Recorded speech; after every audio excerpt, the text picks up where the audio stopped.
6 adab berpuasa.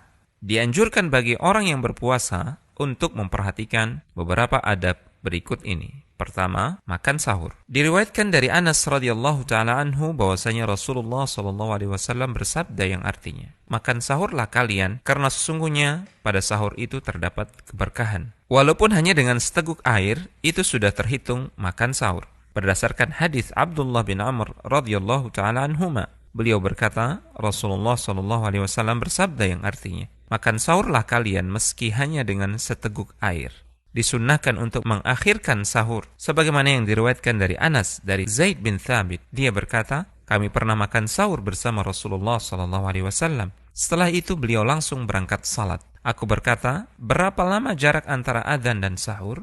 Dia menjawab, kira-kira sama seperti bacaan 50 ayat. Jika azan telah terdengar dan makanan atau minuman masih di tangannya, maka boleh ia memakan atau meminumnya. Berdasarkan hadis Abu Hurairah radhiyallahu taala anhu, ia berkata, Rasulullah sallallahu alaihi wasallam bersabda yang artinya, barang siapa di antara kalian yang mendengar azan dan bejana atau makanan masih di tangannya, maka janganlah ia menaruhnya sebelum ia menyelesaikan makannya. Kedua, menahan diri dari pembicaraan yang tidak bermanfaat dan kata-kata kotor atau yang semisal dengannya dari hal-hal yang bertentangan dengan tujuan puasa. Diriwayatkan dari Abu Hurairah radhiyallahu taala anhu bahwasanya Rasulullah sallallahu alaihi wasallam bersabda yang artinya, jika pada hari salah seorang di antara kalian berpuasa, maka janganlah ia mengucapkan kata-kata kotor, membuat kegaduhan, dan tidak juga melakukan perbuatan orang-orang yang bodoh. Dan jika ada orang yang mencacinya atau menyerangnya, maka hendaklah ia mengatakan, sesungguhnya aku sedang puasa. Rasulullah sallallahu alaihi wasallam pernah bersabda yang artinya, barang siapa yang tidak meninggalkan perkataan dusta, justru mengerjakannya, maka Allah tidak peduli dengan orang itu ketika dia meninggalkan makanan dan minumannya untuk berpuasa. Ketiga, bersikap dermawan dan memperbanyak membaca Al-Quran.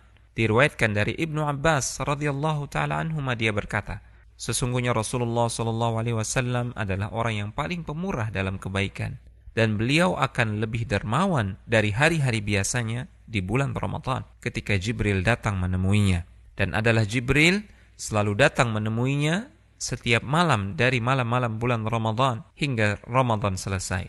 Rasulullah sallallahu alaihi wasallam membacakan Al-Quran kepada Jibril, dan di saat ia bertemu Jibril, beliau lebih pemurah, lebih dermawan dibanding angin yang berhembus dengan lembut. Keempat, menyegerakan berbuka. Diriwayatkan dari Sahal bin Sa'ad radhiyallahu taala anhu bahwa Rasulullah sallallahu alaihi wasallam bersabda yang artinya, umat manusia akan tetap baik selama mereka menyegerakan berbuka puasa. Kelima, berbuka puasa dengan apa yang mudah. Diriwayatkan dari Anas, beliau berkata, Nabi biasa berbuka dengan rutab atau kurma segar sebelum mengerjakan salat. Jika beliau tidak mendapatkan rutab, maka beliau berbuka dengan beberapa buah tamar, yaitu kurma masak. Dan jika tidak mendapatkan tamar, maka beliau berbuka dengan air. Keenam, berdoa ketika berbuka puasa.